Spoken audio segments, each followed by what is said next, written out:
সালাতু সালাম গো আমার দরুদ সালাম গো আমার কোয় নবী মুস্তাফায়।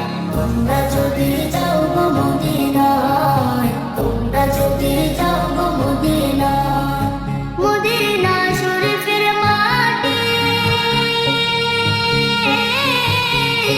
আমার চোখে মুখে বুকে মাখিয়া। এমন পবিত্র মাটি, এমন পবিত্র মাটি আমার নবীর রওজায়। তোমরা যদি যাও গো মদিনায়, তোমরা যদি যাও গো মদিনায়। ইয়া রাসূলুল্লাহ ইয়া হাবিবাল্লাহ, ইয়া রাসূলুল্লাহ ইয়া হাবিবাল্লাহ। মদিনা শরীফের মাঝে বেহেশতের বাগান আছে, সেই বাগানে শুয়ে আছেন, সেই বাগানে শুয়ে আছেন প্যারা